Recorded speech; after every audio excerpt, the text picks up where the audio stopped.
There is a conversation that keeps resurfacing in different parts of the world right now. You hear it in Europe, you hear it in America, and you hear it here in Africa too. Sometimes in the way people talk about ECOWAS movement, sometimes in debates around Nigerian traders in Ghana, sometimes in conversations about migration routes through North Africa into Europe. And at the center of it all, whether people say it loudly or only think it quietly, is one uncomfortable question. What actually happens to a country when too many people arrive at once, and the people already there begin to feel like the version of their country they grew up with is slowly slipping away? It's not an easy question, and it's not a question that gets honest answers online most of the time because it quickly turns emotional. But if you strip away the noise and really sit with it, you realize something important. A lot of people are not starting from a place of hatred. They are starting from a place of discomfort with change. If you pay attention to every conversation, especially among young people in cities, you will notice something subtle but consistent. It really begins as, we don't want people here.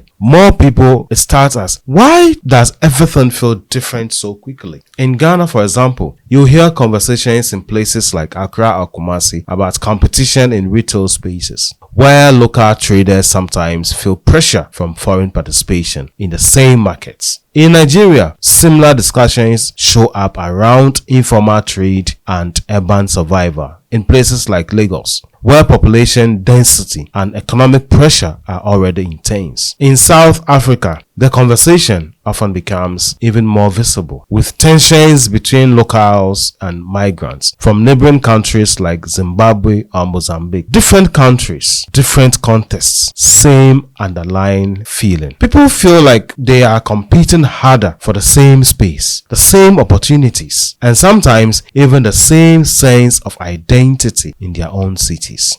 But beneath all of that, there is a deeper layer that often gets ignored, because at its core, this is not just an economic conversation, it's an identity conversation. Every society has something you can't always see, but you can definitely feel. A kind of social glue. It's the unspoken rules about behavior in markets, in buses, in neighborhoods. It's the cultural rhythm of how life flows from one person to another. And when people feel like that rhythm is changing too fast or becoming too fragmented, they don't always have the language to explain it properly. So what comes out instead is frustration, confusion, and sometimes even anger directed at migration, government policy, or cultural change. In Europe, this shows up in debates about integration and whether newcomers are fully adapting to shared norms. In the UK, France, and Germany, you will hear questions about whether society is becoming too segmented, the separate cultural spaces. In Africa, the expression is different, but the core tension is similar. How do you stay open to movement and exchange without losing the familiar structure that makes people feel at home in their own country? That's a question we may ask ourselves.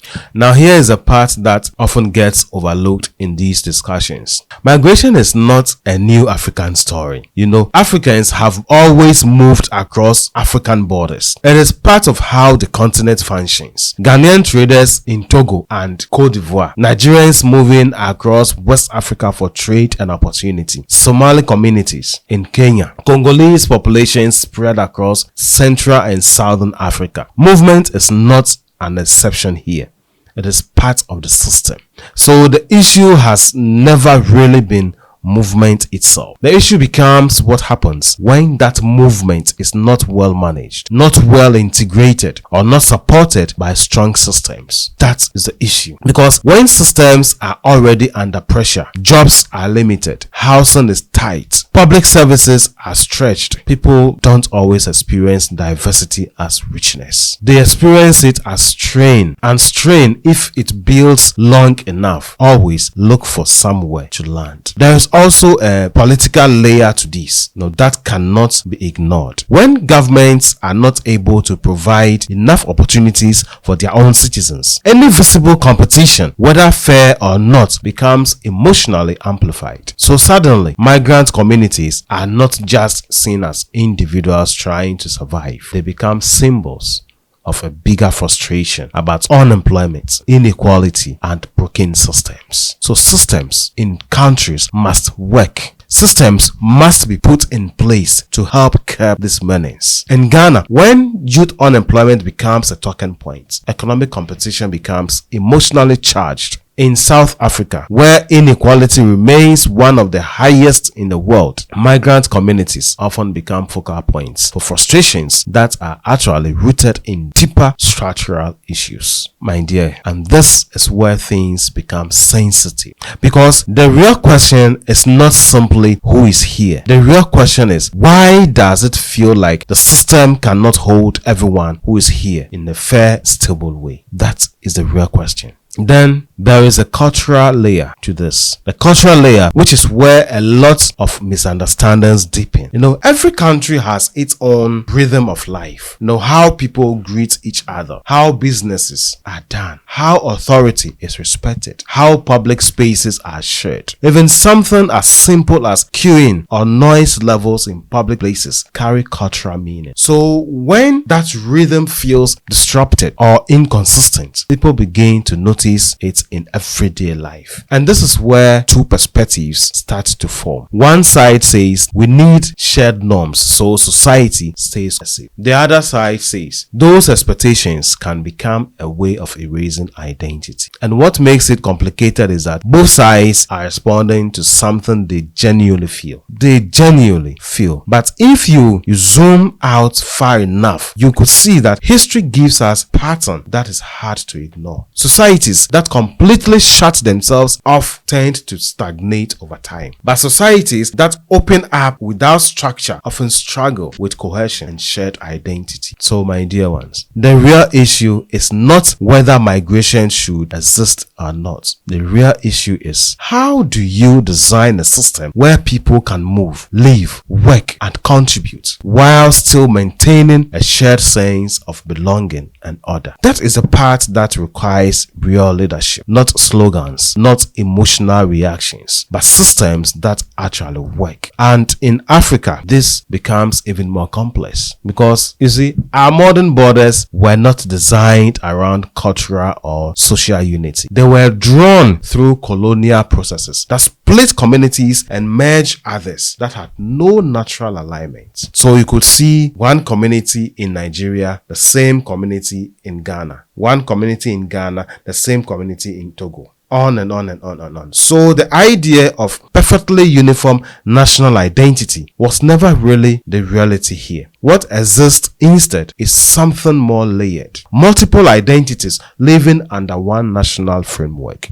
Different languages, cultures, and histories sharing the same political space. That is both a strength and a challenge at the same time. You see, now when migration gets described online as a takeover or a global threat, what is often happening is not a clear reading of reality. It is usually a mix of real pressure points, housing, jobs, cost of living, combined with fear of rapid change. And when fear becomes the main lens, everything starts to collapse into one single story, us versus them. But that is usually where societies start to break mentally before anything actually breaks physically. This is David 360. A more grounded way to understand it is this.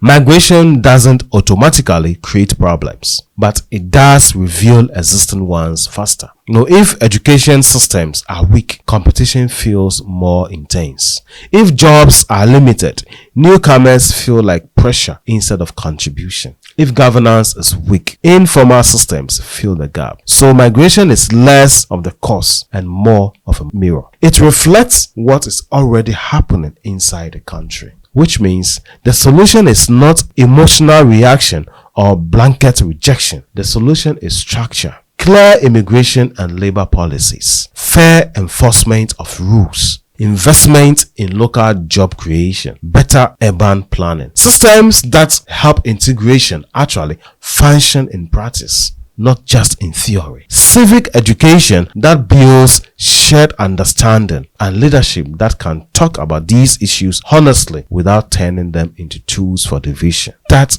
is what is required of a government. Because whether you are talking about Accra, Lagos, Johannesburg, Paris, or London, the underlying human truth is the same anywhere, everywhere. People actually want to feel like they belong somewhere. They want to feel like this is my home, and they want to feel like the place they call home still makes sense to them when they wake up every day. When that balance holds, diversity can become strength. But when it breaks, even small differences start to feel like deep divides. And right now, across the world, that is a tension many societies are quietly trying to figure out. Sometimes well, sometimes poorly, but always in real time. This is David 360. Do you think migration is a problem or systems? Let's continue the conversation in the public spaces, buses, rooms, or wherever you find yourself. Thank you for staying with us. This is David 360. I'll see you in the next video. God bless you.